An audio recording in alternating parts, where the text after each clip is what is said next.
Vivons-nous dans une dystopie? C'est une question que je me suis posée à plusieurs reprises pendant la lecture de ce livre, 1984. Mais rassurez-vous, aujourd'hui, j'ai ni les compétences, ni la prétention de vous proposer une revue littéraire. Je vais plutôt vous proposer une analyse des points qui me semblent intéressants et avec lesquels je vais pouvoir très vite faire un lien avec l'actualité. Car malgré le fait que George Orwell ait peint un monde fictif, et donc dystopique et complètement sorti de son imagination, j'ai trouvé quelques similitudes avec le monde dans lequel vous comme moi, nous vivons.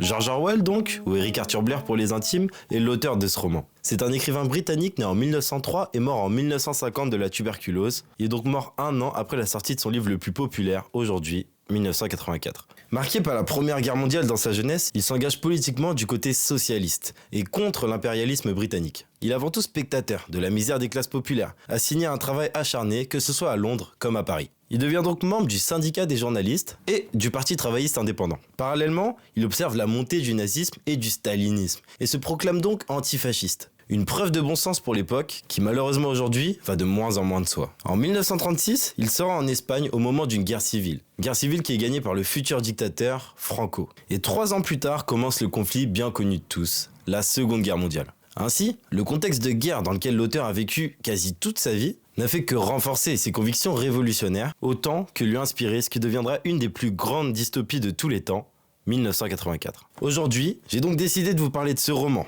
Pour ceux qui voudraient lire ce livre, sachez que je ne vais pas parler de l'avancée de l'histoire, mais je vous décrirai seulement le monde dans lequel chaque lecteur est plongé. De quoi je pense vous donner l'envie de vous plonger ou vous replonger dans ce récit. Paru en 1949, ce livre nous projette 35 ans plus tard, dans un monde détruit par les conflits nucléaires qui ont duré durant les années 50, dans un Londres contrôlé par un régime totalitaire. Un parti unique qui contrôle tous les faits et gestes de ses citoyens, autant que leurs pensées. J'ai donc choisi de vous parler, en 2025, d'un livre paru en 1949, qui nous projette 35 ans plus tard, en 1984, dans un futur qui est pour nous passé depuis plus de 40 ans, mais pourtant, on va voir aujourd'hui à quel point ce roman est actuel. Et enfin, pouvoir répondre à la question initiale, sommes-nous dans une dystopie ?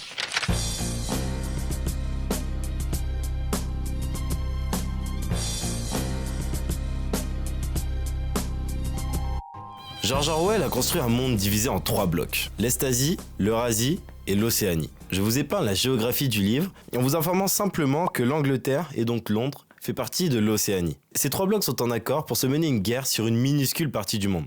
Cette partie regroupe l'Afrique équatoriale, le Moyen-Orient, l'Inde du Sud et l'Indonésie. Les enjeux de cette guerre sont donc la propriété de terres et d'habitants rendus esclaves dans cette zone. Les terres et les habitants qui ne sont pourtant indispensables à aucune des 3 économies. Cette guerre continue et délocalisée a un sens pour ces 3 blocs. Elle permet de justifier une concentration des moyens et des richesses, et donc prétendre une économie de guerre qui permet par la suite de justifier toutes ces inégalités, mais qui permet également de galvaniser les citoyens contre un ennemi commun. L'auteur suggère donc sans le montrer, un monde où certains habitants n'ont jamais connu la paix, autant que d'autres n'ont jamais connu la guerre. Et c'est là le premier lien qu'on va très vite pouvoir faire avec l'actualité. Historiquement, on peut penser à la guerre froide, qui oppose donc les 2 superpuissances historiques.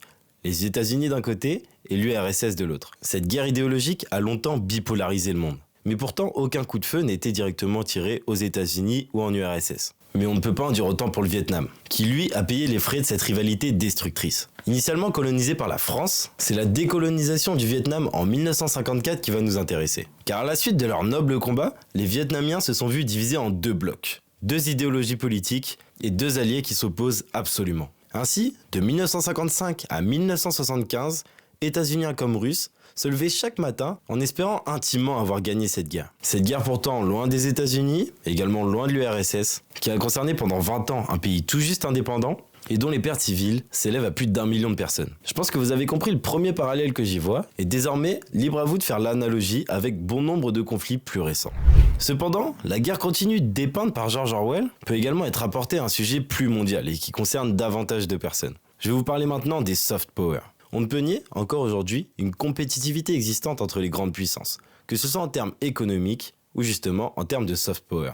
Une compétition, une guéguerre, qui permet d'une part de justifier des inégalités et d'une autre part de galvaniser les individus pour le prestige de la nation. Une bonne illustration de ce fait s'est déroulée l'année passée, dans notre pays, et je parle bien évidemment des JO 2024. Tant pour les Parisiens, qui ont dû entre autres se faire déloger pour cet événement dont notre président se félicite, tant pour les Français, qui ont dû accepter le fait de débourser plus de 2,8 milliards d'euros d'argent public, et tant pour les athlètes dopés de toute origine, qui ont mis leur santé en jeu des mois durant pour le simple prestige de la nation. J'ajoute à cela, pour illustrer cette guerre des soft power, la course à l'intelligence artificielle qui galvanise autant les chercheurs américains, chinois comme européens. Intelligence artificielle qui a elle-même été anticipée par George Orwell lorsqu'il nous parle de versificateur, un outil qui produit sans intervention humaine des livres, des musiques et des films.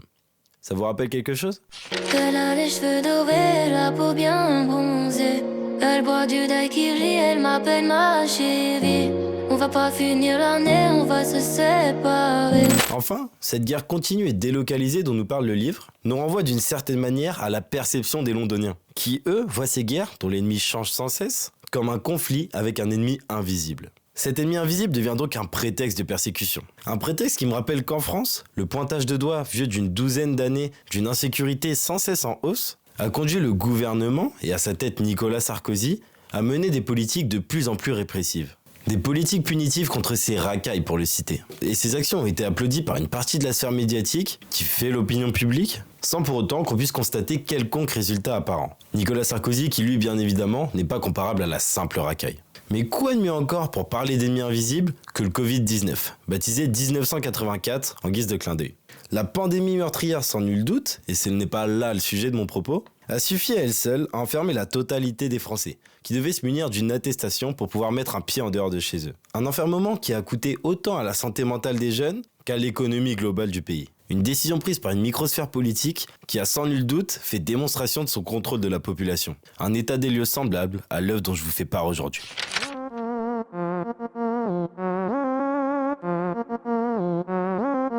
Au cours de ce récit anticipatif, on a l'occasion de découvrir de près les rouages d'un ministère. Ministère pilier de ce gouvernement absolu. Et là, je vous parle bien évidemment du ministère de la vérité. Comme son nom l'indique, il s'occupe de mentir à la population, ou pour ainsi dire, manipuler la vérité. C'est assez simple à comprendre. Le chef du parti unique est Big Brother. Et lorsque Big Brother dit quelque chose, Big Brother dit la vérité.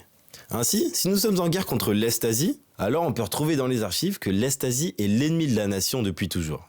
Mais si désormais c'est contre l'Eurasie que nous sommes en guerre, eh bien le ministère de la Vérité a pour travail de se débrouiller pour que les archives montrent simplement que l'Eurasie a toujours été l'ennemi de la nation. Je crois que vous avez plus ou moins compris l'idée. Le ministère de la Vérité contrôle donc l'information. Une information que nul ne peut vérifier par rapport au réel, ni même vis-à-vis des archives, qui ne rentreront jamais en contradiction avec l'actualité. Le parti unique fiche donc le monde dans le temps, autant qu'il fait savoir aux citoyens sa réalité du monde. Et par la même occasion, rend cette réalité universelle. Les analogies avec le monde dans lequel nous vivons sont, je pense, assez évidentes. Et très nombreuses également. Jean-François Kahn, fondateur du journal Marianne, parle de pensée unique journalistique, que Natacha Polony reprend et nous explique très bien lors d'un entretien animé par Stéphane Bureau. Elle raconte donc, elle qui a été enseignante à la fin des années 90 jusqu'en 2011, qu'elle faisait le constat d'une baisse globale du niveau scolaire. Une expérience a donc été faite. Pour une même dictée, on a comparé les résultats d'élèves des années 80 avec ceux des années 2000. Et le bilan était clair, les résultats des élèves des années 2000 étaient relativement catastrophiques. Elle relate alors ce constat dans un article qu'elle publie. J'ai immédiatement tous mes confrères qui me disent « mais ce sont des sources non officielles, ce n'est pas fiable, il faut parler avec les syndicats et le ministère. La direction de l'évaluation et de la prospective du ministère de l'Éducation nationale dit que le niveau ne cesse de monter, donc c'est vrai. » Mais malheureusement, 20 ans plus tard, l'étude PISA de 2022 révèle que le niveau des élèves est en baisse, autant en mathématiques qu'en compréhension écrite ou en sciences. On observe donc un consensus général de l'information, établi dans les années 2000, qui au-delà de simplement tromper les Français, a empêché la rectification d'un problème qu'on a longtemps refusé de voir. Mais forcément, si je parle de faits alternatifs, c'est le 47e président des États-Unis qui vous vient en tête. En effet, le milliardaire Donald Trump cumule les déclarations frauduleuses à une vitesse hallucinante. Cécile Vassas, sur le site L'Internaute, a décidé de les compter. 33 fausses informations en 1h30 de débat. 160 mensonges sur 1 heure d'intervention radio. Et le Washington Post décompte 30 573 fausses déclarations sur son premier mandat allant de 2017 à 2021. In Springfield, they're eating the dogs, the people that came in. They're eating the cats. They're eating the pets of the people that live there. Des déclarations qui, prises à l'unité, pourraient presque nous faire rire. Mais il m'est difficile d'oublier que c'est ce même homme qui dicte le débat médiatique. Ajoutez à cela que Donald Trump est finalement le dirigeant de la plus grande économie du monde jusqu'à aujourd'hui, et là, la dystopie apparaît comme une évidence. Et là où l'analogie avec le roman de George Orwell trouve toute sa justesse, c'est lorsqu'on se rend compte que malgré la grossièreté de ses déclarations, certaines personnes ont décidé de croire en ces affirmations. Ces citoyens américains adhèrent et quelque part acceptent cette version alternative du monde. Une dernière comparaison peut être faite d'un point de vue franco-français. Une comparaison qui tient simplement dans l'antithèse que forme le mot vérité avec le mensonge qui constitue sa fonction. Je vais alors pouvoir vous parler de notre nouveau ministère de la Justice. Si association devait être faite avec le mot viol, dans une certaine logique commune, ce serait au vu d'un projet de loi pénale par exemple. Mais cela n'est pas aussi évident visiblement, car notre récent représentant de ce ministère est associé à ce crime car il en est accusé. Au-delà du débat de sa culpabilité, cette assignation est symbolique et ne fait espérer à personne une justice plus juste. Qui plus est pour les femmes françaises qui ont récemment été spectatrices comme nous tous de la très tragique affaire Pellico.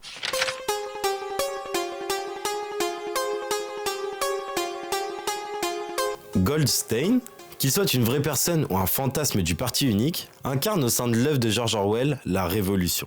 Et le peuple apprend dès son plus jeune âge à le détester.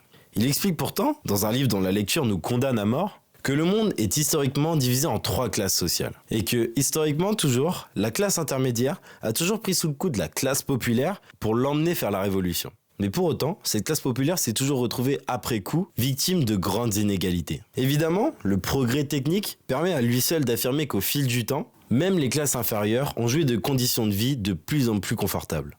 Mais l'égalité, quant à elle, n'a pas avancé d'un pouce selon notre révolutionnaire. Et dans un monde moderne où l'égalité totale était devenue envisageable, les 3 partis dirigeant les 3 blocs qui composent le monde de George Orwell ont décidé d'annihiler n'importe quelle forme possible de révolution, afin évidemment de pouvoir perpétuer ces inégalités. On se retrouve donc avec un parti unique composé d'une minorité d'Océaniens qui possède concrètement tout le continent et a mis en place une stratégie poussée pour faire perpétuer son oligarchie. Une des stratégies étant d'empêcher toute forme de collectivisme. Ainsi, les Océaniens ne peuvent développer aucune forme d'amour si ce n'est pour le parti. Et leur individualisme est donc une valeur inévitable. Dans le monde réel, le collectivisme n'est pas forcément favorisé non plus. On peut penser aux répressions violentes opérées par la police de manière assez récurrente au moment de rave party. Au-delà du trouble à l'ordre public, qui est assez discutable car bon nombre de regroupements autres peuvent bien plus facilement avoir lieu, on ne peut nier que l'essence de la culture techno dérange en elle-même. Et c'est à un certain degré une guerre idéologique faite à tous ceux qui adhèrent à un mouvement anti-système, égalitariste et très progressiste en termes de mœurs. George Orwell décrit un monde où les individus ne cherchent pas à faire la révolution, mais plutôt à gagner plus que le voisin. Et le succès est tel que posséder un morceau de viande fait toute la différence entre le pauvre et le riche. Parmi les classes stagnantes bien sûr. Tandis qu'une élite invisible ne se voit rien refusé par le parti. Et pour faire un lien, pas besoin d'argumenter longtemps. Lorsque l'on sait que selon l'Observatoire des inégalités, 10% des plus riches en France possèdent 40% de toute la richesse nationale.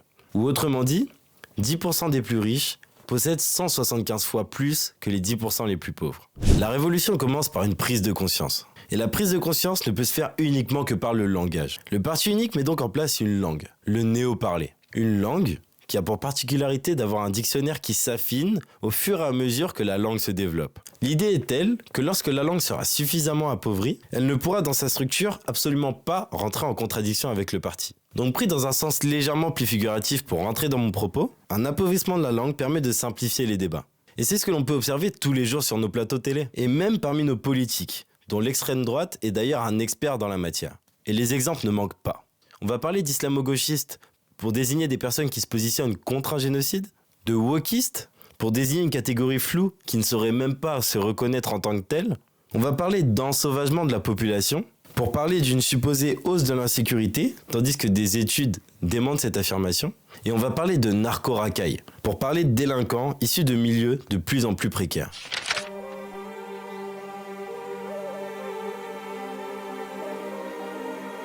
Avant de passer à la conclusion, j'ai choisi de vous faire part du passage qui m'a donné envie d'écrire cette vidéo. Mais sans savoir où le placer, ni comment l'analyser, j'ai préféré simplement vous le lire. Pour simplement vous remettre dans le contexte, le personnage principal est face à une femme qui, malgré le fait qu'elle soit anti-système dans son comportement, se voit complètement désintéressée de la manipulation de l'information que fait le parti unique. À parler avec elle, il se rend compte comme il est facile d'offrir l'apparence de l'orthodoxie sans avoir la moindre idée de ce que le mot implique. D'une certaine manière, la vision du monde qui est celle du parti s'impose avec le plus de force à ceux qui sont incapables de la comprendre. Il peut leur faire avaler les violations les plus flagrantes de la réalité parce qu'ils ne saisissent pas l'énormité de ce que l'on exige d'eux et ne s'intéressent pas assez à la vie politique pour remarquer ce qui se passe. C'est cette incompréhension qui les préserve de la folie. Pour eux, les choses sont simples. Ils ingèrent tout sans séquelles car ce qu'ils avalent ne laisse aucun résidu. Tout comme les graines passent dans l'organisme de l'oiseau sans qu'il ait besoin de les digérer.